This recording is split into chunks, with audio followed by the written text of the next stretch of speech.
Peace and greetings, family. Alafia. This is Iadami. I'm here with another course. This is most definitely a pre-course into Obi Divination. We just want to talk about how we divine with our cowrie shells, reading our yes or no questions.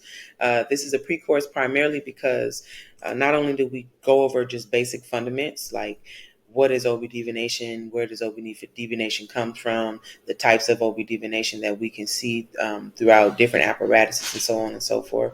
So not only do we focus upon that, but it's a pre-course because a lot of times what I find is that those who practice or those who trying to learn, sometimes we find ourselves becoming just stuck in one place of understanding and we only focus on yes or no questions. So I want to be able to add more interpretation to those yes or no questions and help you all see how to gain more interpretation out of those yes or no questions into what Spirit is saying to you. And maybe that can help to guide your dialogue into more in-depth questions to help you get better interpretations for what you're seeking for, even if you're just asking your yes or no questions, right? So there are ways to dig deeper into that. That does not forsake any of the other levels of Obi Divination. We must understand that to understand all of the levels of Obi Divination is what helps us to be more thorough within our own divination processes. It's what helps us to be more thorough within our understandings of Spirit's messages to us. So as we go a little deeper into the pre-course, just stay with me and we'll get through. So first off, what is Obi Divination within itself? Let me move myself around here. So what is Obi Divination within itself? Obi Divination, particularly for those of us within the culture or within the tradition of Ifa, or within the practice of Ifa, and Orisha lifestyle, and Orisha worship. Obi Divination is our primary base for how we communicate with Spirit, how we communicate with our spiritual implements. The things that we receive through ceremony, whether it be the things that connect to our destiny, our own Ori, our Ifa, our ancestors, our Orisha. This is how we communicate with them thoroughly. We offer offerings of appeasements to them, and we also seek the advice to see how they want us to move forward and how to align ourselves with our higher calling, with our blessings, with our good things that we're calling upon from heaven to come and meet us here on earth.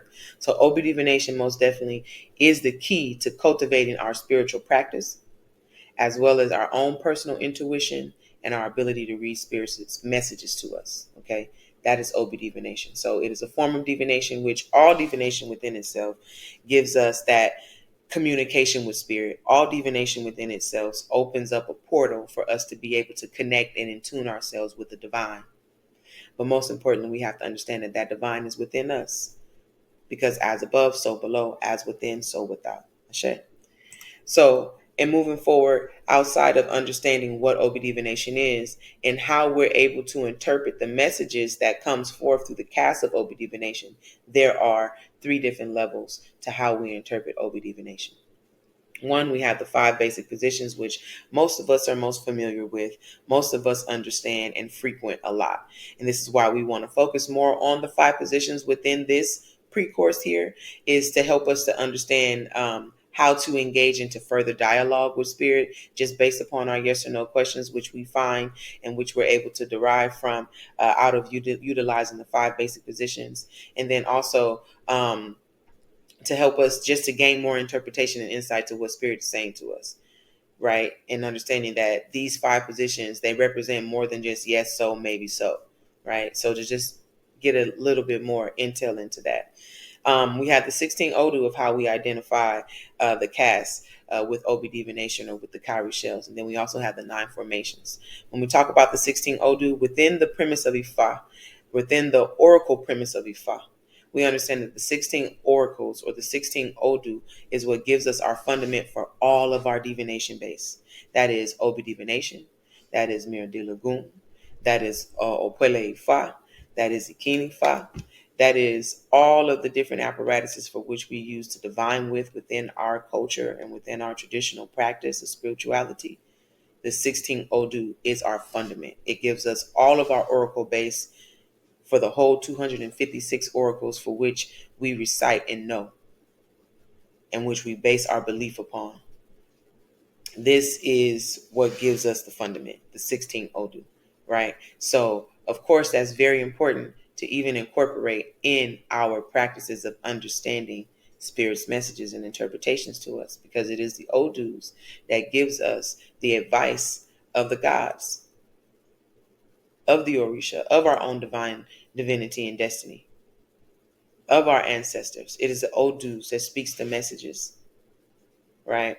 When we talk about the nine formations, it's just another way of how to interpret the messages of spirit, because we actually take a look at the shells. Or if we're actually using the kola nut, we actually take a look at the lobes, the kola nut lobes, to look at their directions and what that means to how energy is going to be brought in or out of my life.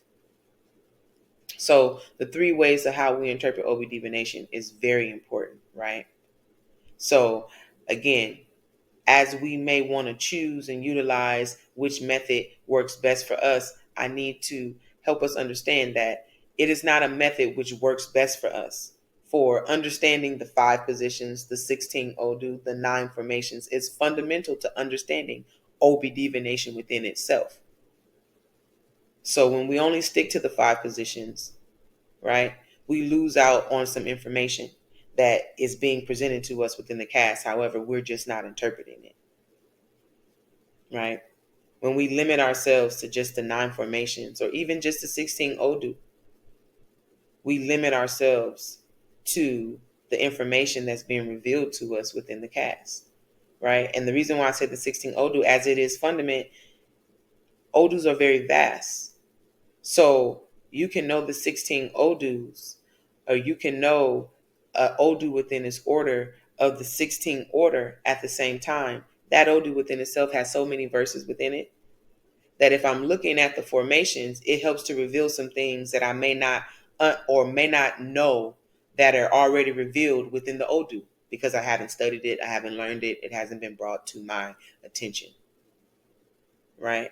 So this is why we have to understand these things to practice thorough practice. So the more we know, the deeper we're able to get, the more that this enhances our ability to read the shells, okay?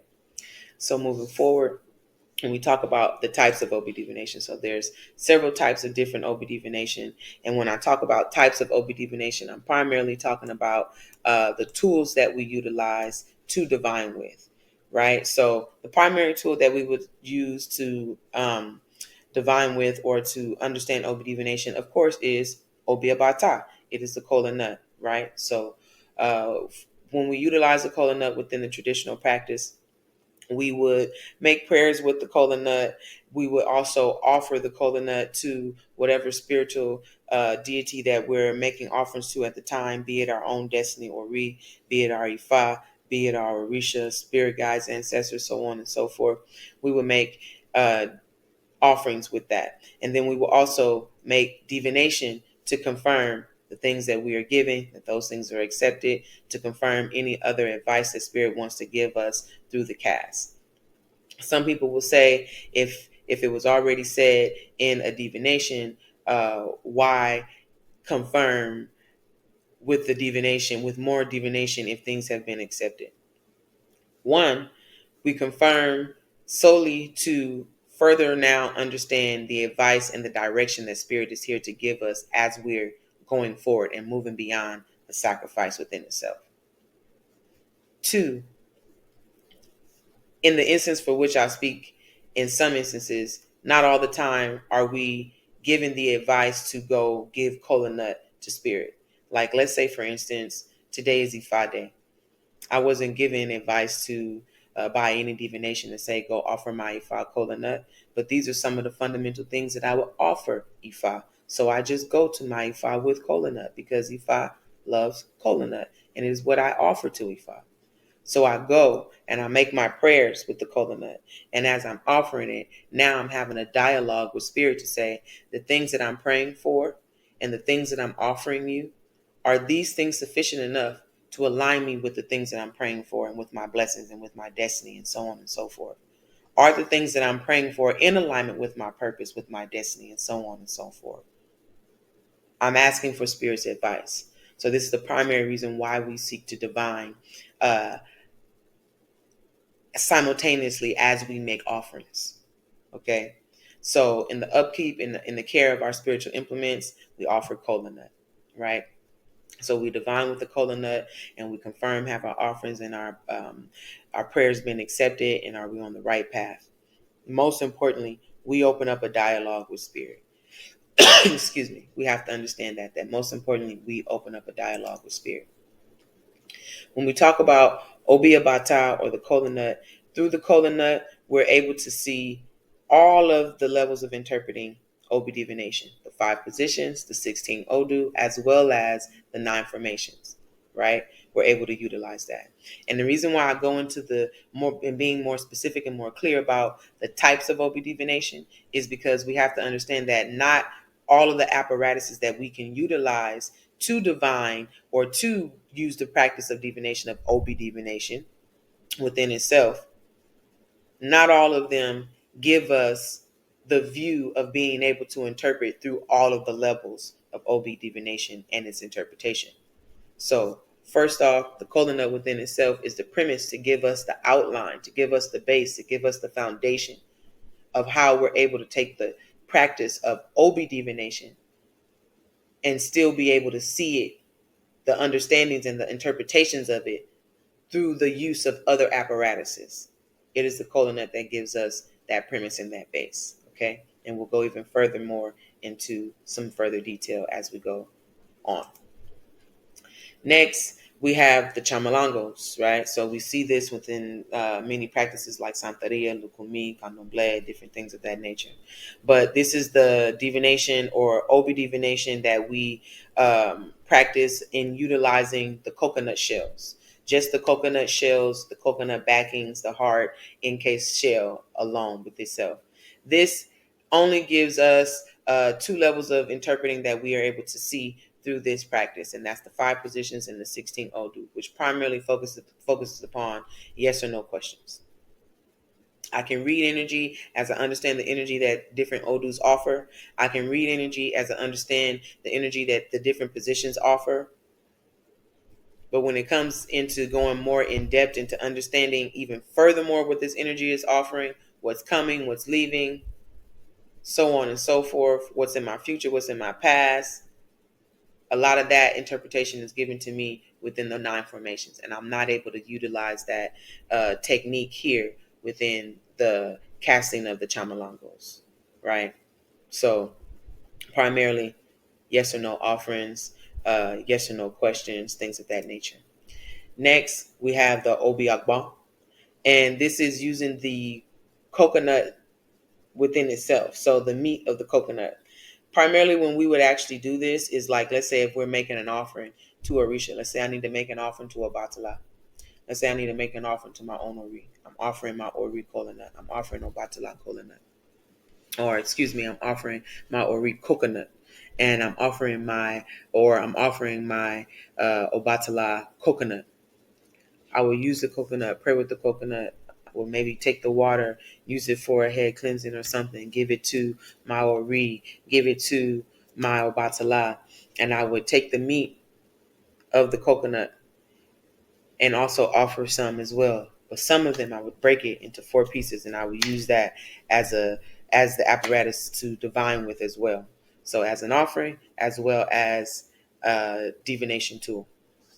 It doesn't offer me all of the interpretations at the same time though. So just like the chamalangos, it only gives me 5 positions, 16 Odu, right? So basic yes or no questions, things are accepted, things of that nature.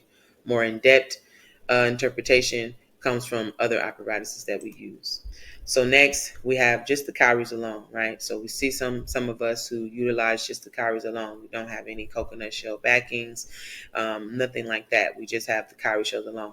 This way of utilizing Obi divination is also the same as the past 2 ways that we divine with that we just covered. So as well as the chamalangos, Obi Agbang, the Karis within themselves alone, they also only offer us the view of just being able to interpret through the 5 positions as well as the 16 Odu.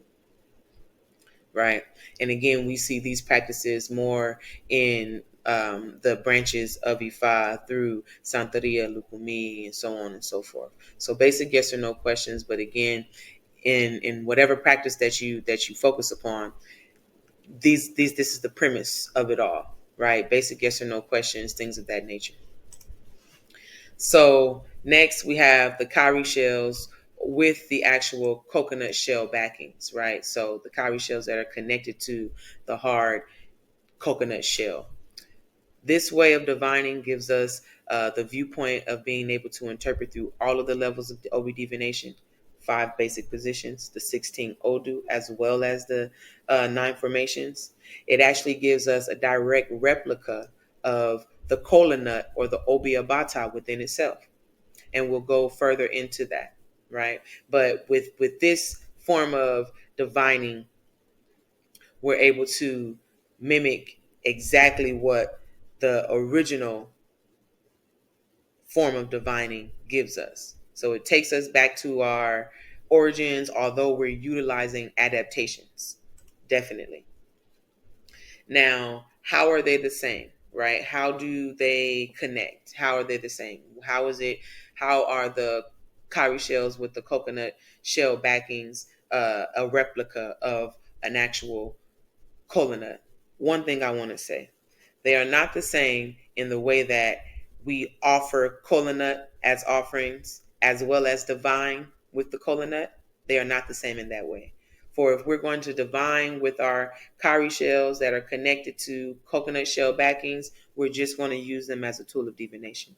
We're not going to use them as an offering. We're only going to utilize them as a tool of divination. Right? Now, unlike how we would with the kola nut, as we would use it as an offering and as a tool of divination. However, when we talk about the technique of divination within itself, for Obi divination, it gives us a replica. How? Because within each set of kola nut or cowrie shells, we have uh, 2 different aspects that we could look at. We have 2 male lobes, we have 2 female lobes, right? 2 male lobes, 2 female lobes. And this is talking about Obi anatomy. This is key when we want to identify the 9 formations. We have to know, is that a male lobe? Is that a female kola nut lobe? Is that a male cowrie shell? Is that a female cowrie shell? Because this is what helps us to understand the type of energy that is going to be ebbing and flowing in and out of our lives. Okay? So this is what allows us to have that direct replica. It gives us light, it gives us dark, which is how we're able to identify Odu, as well as the 5 positions out of light and dark principles. And then it also gives us masculine and feminine energy interplayed within the cast as well. Okay. When we look a little bit deeper, we identify the cowrie shells and we identify the kola nut lobe.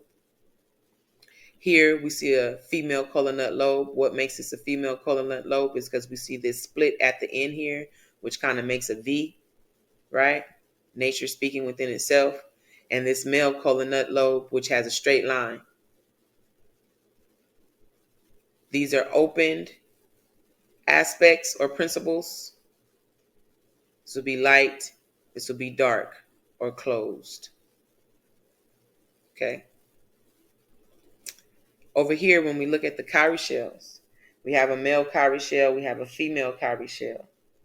The male cowrie shell is just basically the back of a cowrie shell split open, and you're now able to see the inside of the cowrie shell. That is a male cowrie shell. Okay. No matter if it's broke, if it's whole, whatever, you're able to see the inside of that cowrie shell because the back of it has been split open. That is identified as a male cowrie shell when we have them connected to the back of our coconut shells. If it was just the cowrie shell alone, it wouldn't be male or female. When we see this just as the cowrie shell alone, this is not male or female. This is what we would see if this was connected to a coconut shell backing, that we would say this is a male cowrie shell. This is a female. These are female cowrie shells. But within this form of just the cowrie shells alone, it's not male, it's not female. It's only light and dark. This is light, this is dark. That's it.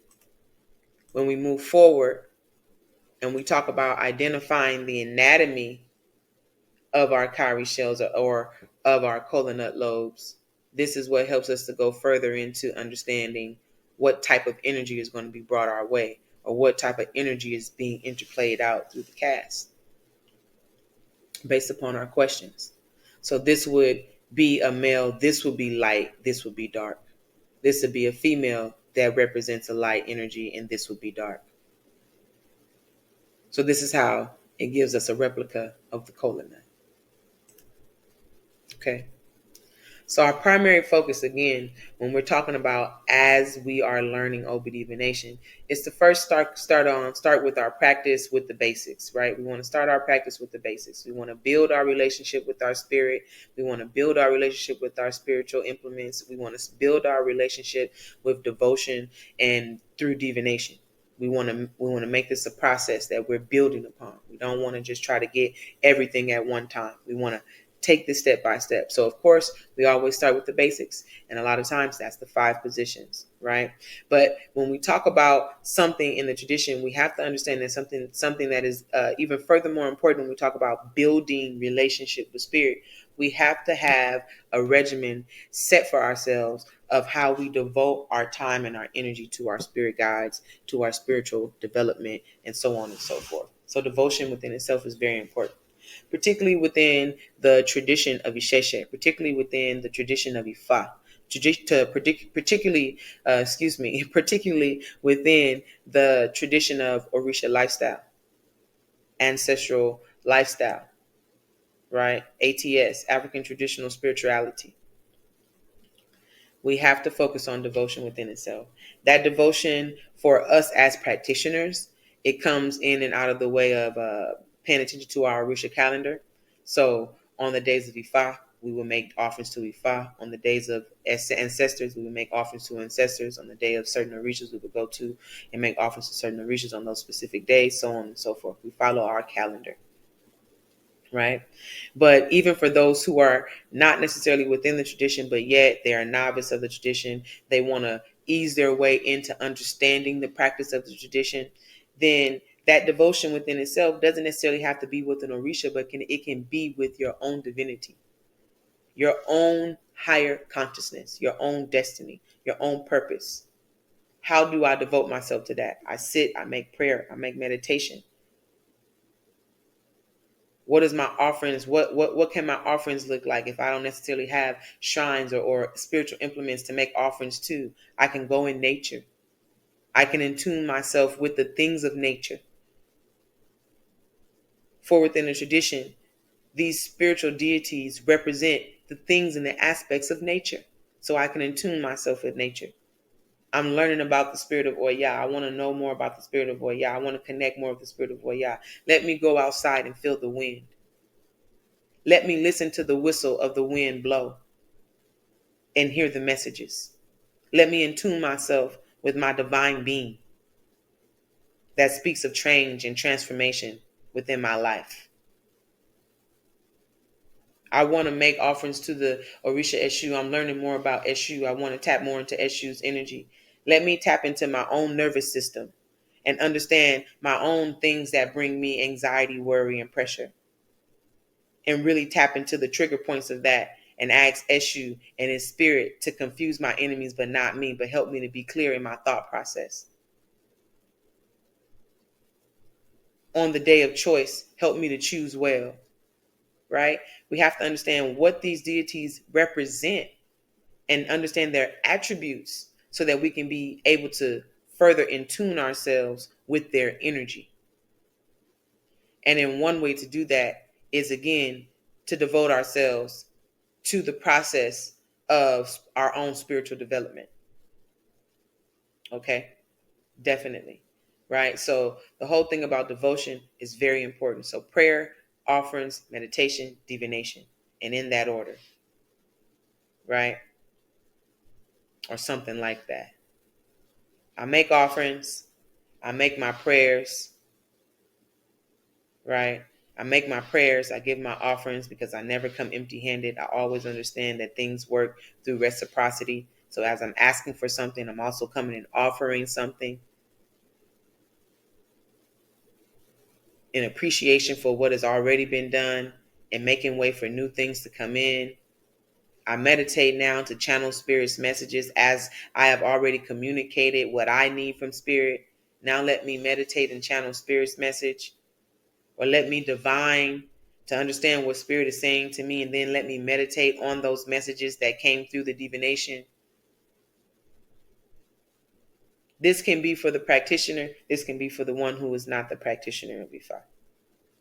Because Obi Divination within itself is a tool that can be utilized by anyone. You don't have to be in Ifa to learn Obi Divination. Before I even got my hand of Ifa, Ishefa, years ago, I was practicing Obi Divination. The divination within itself is what had me more intrigued into the whole culture of this traditional practice. That's what grasped my attention, was the divination, and was like, whoa, this thing is on point. And I was just using yes or no questions, basic 5 positions, didn't know nothing about the 16 Odu, didn't know nothing about the 9 formations. But I was tapping into something that was divine. And it confirmed my own divinity. And I trusted that. And I trusted that process. How did I build upon that process of divination and learning and interpreting? It was through my devotion. It was through my meditation. It was through my consistent prayers, my consistent offerings. Right? As I'm asking for Spirit's advice, I'm building a relationship with Spirit. I just don't come when I need something. I just don't come when I'm in a tight spot. But I build that devotional piece with my spirit, right? With my spirit. It's not just so much your spiritual implements, it's with your spirit, because your spirit is connected to those spiritual implements. So understanding that piece, definitely.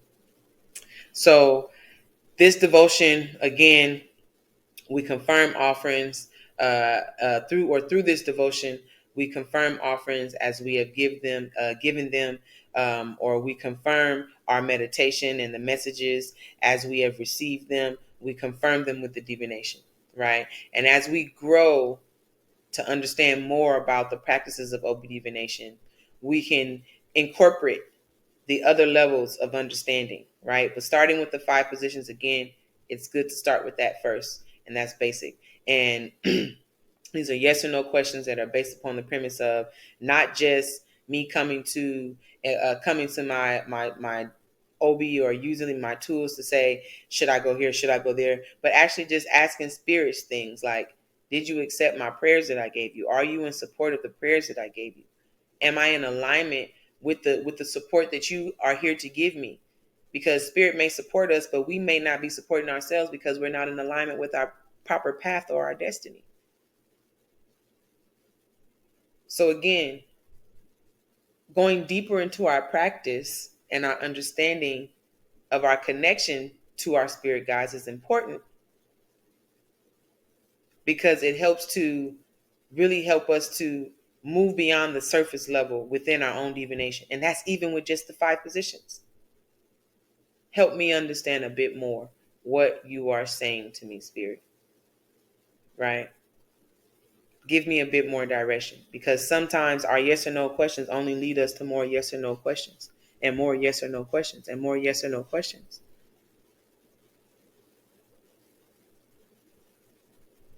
And then we just go down this spiral of asking a bunch of questions. And then still at the end of the day, I leave from my mat, I leave from my divination sacred space, and I'm still unclear. I'm still unsure. I'm still uncertain. I find myself coming back to ask the same questions day in and day out, because I'm not accepting Spirit's messages.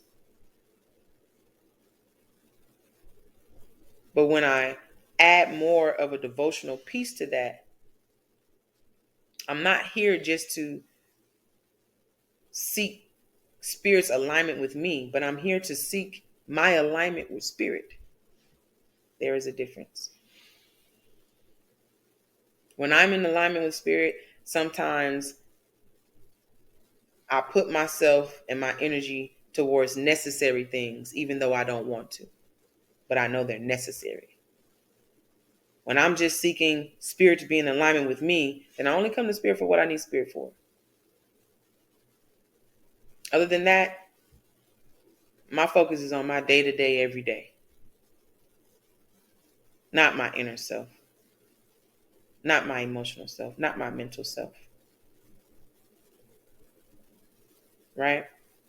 So, with that, we have to understand that. And we have to understand how to gain deeper understandings. So, we give ourselves a firm foundation. We start with the 5 positions, our yes or no questions. We gain more understandings of those questions as we learn more and as we incorporate more of our learning into our interpreting and our understanding of the cast. Okay. So I just wanted to say that and be clear with that because, again, this can be, I want people to understand how to make this practical for those who are African traditional spiritualists, no matter which branch or tree you come from, as well as for those who are just novice or who admire the whole process of divination within itself, for you to really be able to understand how to utilize this tool in its proper way, to be able to be thorough with it, right? And again, a bit more deeper. And then also another piece for our practitioners, for those of us who are practitioners, as you learn more how to work with your own spiritual implements, this is what helps you along your journey and along your way, right? So let's say you only see your babalawo or your teacher every 3 months or every 6 months. And when you go, you got to make these crazy offerings and this all of this stuff. But when you think about it, when was the last time that you actually made an offering? When was the last time that you actually made a prayer? When was the last time that you actually, you know, took some time for meditation? So the more that we're up to date with our own spiritual practice within our own process of development, the less we have to do when we're seeking for other advice. This other advice is just be confirmation of the things that we're already doing, right? A bit more insight because it's a different perspective, but it's definitely a confirmation of what we're already doing because spirit will confirm. I'm going to bless you because you've been coming consistently. I'm going to send this your way because you've been doing this. You've been making these offerings. You've been making these sacrifices. These offerings and these sacrifices don't necessarily have to be physical things, not even tangible. What about the things that I need to do even though I don't want to do? That's an offering. That's a sacrifice. The humility that I must exhibit even though I don't want to. That's an offering. That's a sacrifice. Going places I don't want to be. Being with people I don't want to see. Healing traumas that I don't want to feel. Telling myself truths that I don't want to hear. Breaking and building new habits that I don't really want to put the energy forth towards. These are offerings. These are sacrifices, right? So we see this as practitioners, as non-practitioners. We see this in general. So I just want to make that clear for what the 5 positions can offer us within our practice of divination, definitely. Or what just the whole practice of Obi Divination within itself, from the 5 formations to the 16 odal to the 9, from the 5 positions to the 16 odal to the 9 formations, what it all can offer us in general. We have to understand, right? This is more about in tuning with our own spirit and building our own intuition. So in going into it, we talk about the 5 positions, right? Let's talk about it. Let's get into it. So when we talk about the 5 positions, understand that we always read the 5 positions through light and dark only. So light and dark principles only. We're not considering the cowrie shells. You see, there's no cowrie shells here displayed. The only thing that we see here displayed is the light and dark. You see some things light, you see some things dark, and that's all we see. That's all we see. That's all we focus upon, right? Just wanted to get that out the way. So excuse me, guys. So that's all we see here is light and dark. So first we have Alafia. Alafia is all light. Uh, it's all light. So if I was using the cowrie shells alone, it would be all light, which would look like a female cowrie shell if it had a backing. So I would just see all females, or it would be all light, or all my cowrie shells would be exposed, or the insides of all of my coconut lobes would be exposed, right? Or the meat of the coconut shell would be exposed, so on and so forth. The inside of the coconut backing would be exposed, whatever this looks like. So it's all light. Oyeku is all dark. Ejife is too dark and too light, so it's half and half. Etawa is one dark and it's three that are light. And Okaran or Akan is three dark and it's one light. Alafia within itself, that is a yes, if we're asking yes or no questions. At the same time, the reason why even more it's important to understand our 9 formations, our 16 Odu, so on and so forth, so that we can understand more into the interpretation of the energy. So when we see Alafia, it definitely speaks of things being good, things being well. It speaks of a flow of energy. At times, though, Alafia can represent a flow of energy that is too much. So it's too much of a flow of energy, and it can cause a scattered nature for us. So in many ways, when we would see this traditionally, there are other things that we'll do. But on a basic level, and we'll get into that. On the basic level, this is our chart. This is our view of the 5 positions. Alafia, Oyeku, Ejife, Etawa, Okoran, or Akan. Alafia is yes, Oyeku is no. Ejife is a definite yes, Etawa is a maybe, and Okan is a definite no. And we'll get into why we say definite yes, just a yes, definite no, just a no, and so on and so forth. So first up, we have again Alafia. That is all light. That is all yes. It's a yes, but again, it is not necessarily a definite yes. And why? Is because Alafia within itself, or Obe within itself, represents a flow of open energy. And sometimes energy being open is good, but sometimes too much energy being open or exposed is overwhelming.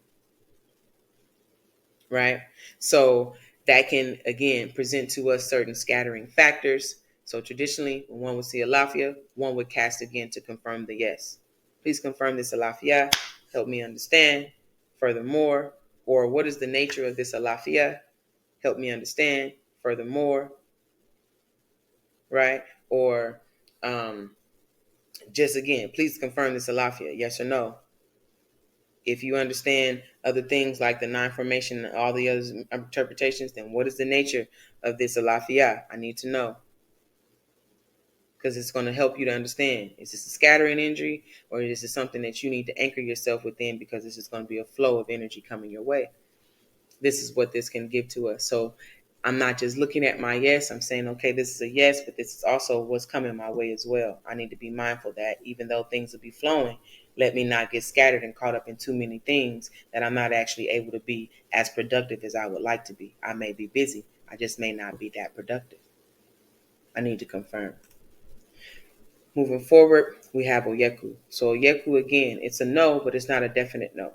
That Oyeku within itself, what it tells us is that it gives us 2 principles. It says that either there are blockages and delays, which tells us no, or it tells us that we may be receiving some support from our ancestors within the matter. It will be our ancestors that bring us victory, Ishegun, how our ancestors seek to make us victorious, right? This is what Oyeku tells us. So when we see Oyeku, we need to confirm, right? We need to confirm. Is this Oyeku speaking of my ancestral support? Yes or no? If it's yes, then I know that that was a yes. It's telling me how that yes is going to come, which is through the support of my ancestors. If it's a no, then it's telling me that no, the way is blocked. Now, sometimes when people see Oyeku, they may get scared. Even if Oyeku comes up a couple times, they may get scared. It is okay to call your Oluwo, your Iya, your Baba, however that translates, to get further divination. It's even good to sometimes, if you just keep saying Oyeku, to say, do I need to seek further divination somewhere else, another perspective? And in most cases, if I would say yes, or the Obi will say yes, your spirit guides will say yes. So that is okay. But again, understanding what this means, this helps you to frame your questions in different ways, to have a different and better understanding, to go more in depth. If I know that Oyeku is not just death, it's not just no, everything is blocked, everything is messed up, everything is hindered, everything is stopped, but it can actually mean a support from my ancestors. Traditionally, when one would see this, one would hit the ground, one would kiss their hands. We're calling on the ancestors to come and bless us, and we're thanking them for it. So the confirmation of the cast is important so that you can know what's actually being advised to you, right? So this is Oyeku. Again, if it's ancestral support, that is my yes. If it is not, then that we understand that it's our no. Moving forward, we have a Jife. Now this here is where we get a definite yes. And a Jife is a definite yes solely because it has a balance within light and dark forces. So we got two dark, we got two light, right? So a Jife, that is our definite yes. And it's solely because it represents the balance within the cast. Okay? That we can take it to the bank. Now, as I understand other things or other ways of interpreting, I understand how more energy is being added to this cast. Let's say we have a Jife for a yes or no question. And I myself am looking at this cast, and let's say instead of these which would represent my OB, instead of these being this way, they're top to bottom. So too dark, too light. This would also be the Odu or Warren. So what does that energy of a Warren represent and give to me? In one instance, it speaks of my ancestors. In one instance, it speaks of me paying attention to past experiences in order to know how to move through these current matters. In one instance, it tells me that I have to have moderation in all things so that I can have success, right? A Warren tells us a lot. So how am I able to guide my questions? Okay, you said GFED, there's a balance. So it's a yes. I also know even furthermore that it's a yes based on how I'm able to be moderate and not go to extremes. I also know that it's a yes based on how I'm able to have a balance and how not to be heavy burden and how I can look back at past instances to help me to get through these current instances that I may be going through. Utilize wisdom. Call upon my ancestors because they speak within this cast as well. That's just based on the Odu. Now, if I was able to go further into interpretation based on the 9 formations, I can add even more to the interpretation of what Spirit is trying to tell me just through my basic yes or no question. Right? This is what this tells me, definitely. So next we have Etawa. This is 1 dark, 3 light. This gives us a maybe.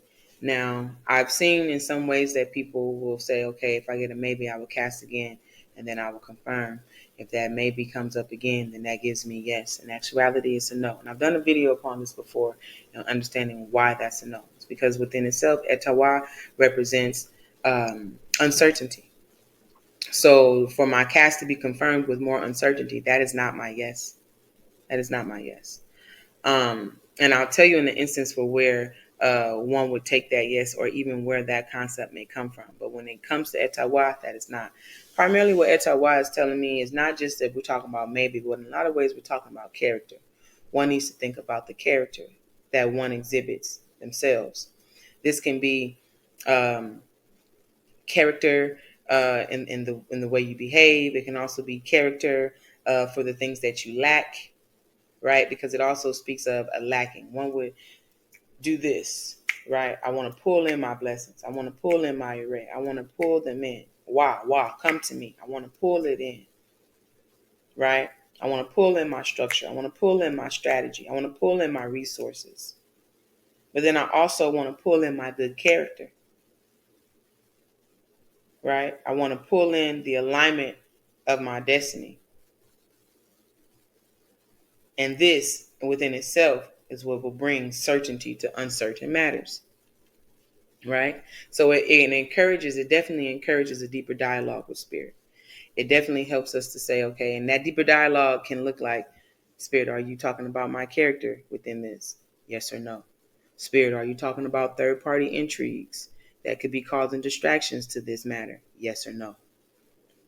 Spirit, are you telling me that I need to reassess my question based upon the things that I want to do and the things that I don't have in order to do the things that I need to do? Right? This helps us to go in further dialogue, into deeper understanding, into deeper interpretation of the cast, because I know what these things represent. We also have, lastly, a con or a Quran, and this is the definite no. The definite no, again, it's telling us no, but then it also tells us that we need to be grounded. We need to be centered. So one would take their hands and touch them to the ground, and touch them to the heart, and touch them to the ground, and touch them to the heart. Because it's telling one that one needs to be grounded. One needs to be centered. One does not need to worry. One does not need to be plagued with worry. If they find themselves being plagued with worry, they are the greatest hindrance for their own selves. Right? Fear, stress, anxiety, worry, doubt. Those are some of our greatest obstacles that each of us face, right? Challenges that each of us face. So, again, it's not just saying no, but it's also saying not to worry, to be grounded, to be centered. So it gives you a different view of just, oh, this is a no. Or maybe you don't need to even be asking this question right now. Maybe it's not something for you to worry about. Maybe it's something that you need to relieve pressure from your mind, from your heart. Now, if I'm able to identify the odus within this, I'm also able to see just in which way the spirit is saying, let me be grounded, let me be centered. Is it in my emotions? Is it in my mental thought process? Is it through my work and my actions? Is it through legalities? Is it through,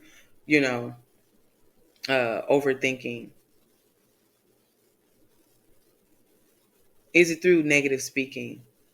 Is it through heavy burdens? Spirit will tell me as I'm able to identify the cast, right? So when we look at it from this way, it gives us more in-depth view into our yes or no questions.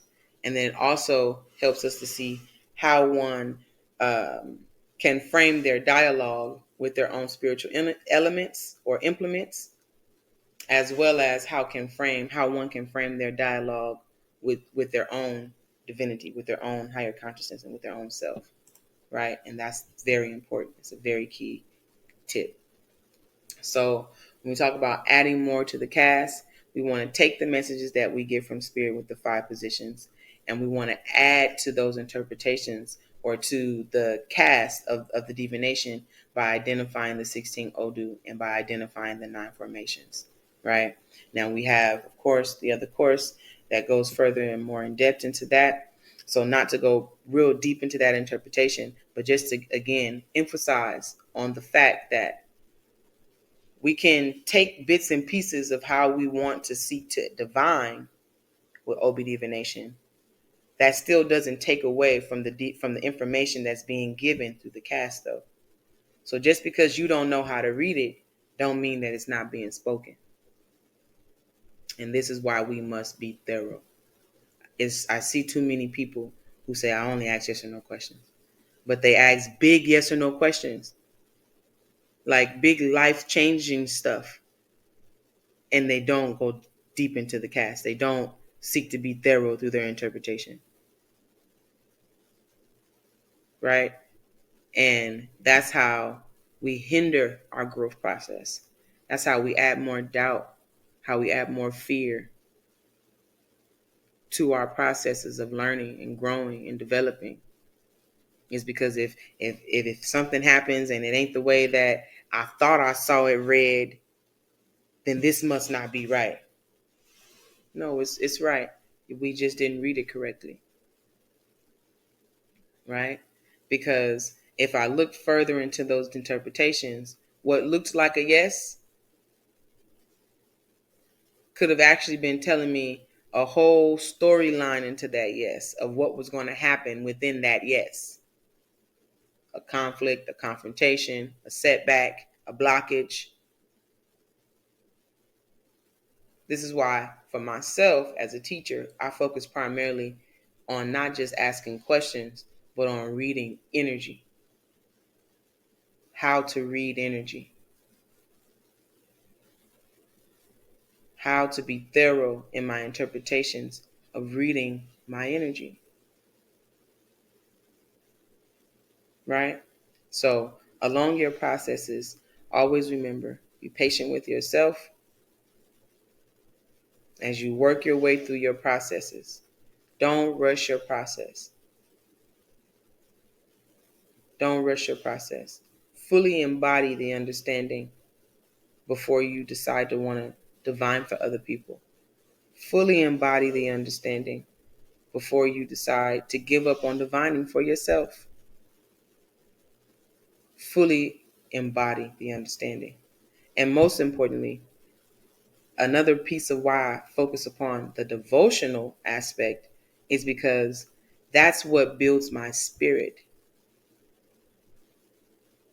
And that's what builds your communication and your connection to your spirit guides. Just because they are your spirit guides does not mean that you should not have to build a spiritual connection with them. Prime example, you can have a parent, but that parent being absent from your life does not mean that that parent knows you or that parent will have your best interest in hand. But it's the connection, it's the bond that the parent and the child builds that causes one to have another's best interest at hand. It is the bond. So I can't just say, okay, because you're my spirit guide, go and protect me. No. No. We have to build this bond, right? We have to cultivate this energy so that I know when this energy is here to protect me and I'm not sending away my blessings that this energy is bringing to me because I don't recognize it as a blessing.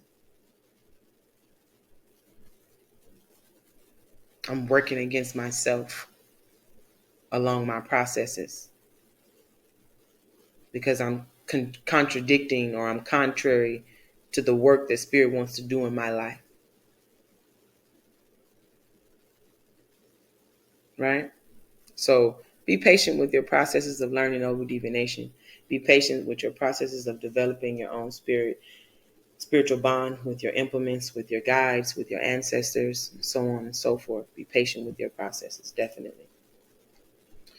When we talk about going deeper, when we talk about learning more, when we talk about going into further study, we do have further classes that go a bit deeper into the understanding of Obi Divination, being more specific about the 9 formations, the 16 Odu, and how we add to our interpretations and get our interpretations of spirit casts. Okay, we also have some Kari Shell study sessions that we do on live. Those who join, we can get some questions answered based upon the processes of divination to help build some confidence and courage within others, and as well to build community. So peace and love, family. I love you with all my heart. And I really appreciate you all for following and for being intrigued within the practice within the self. Stay true to yourselves. Stay true to your processes. Stay true to your ancestors. Stay true to your guides. Ashe.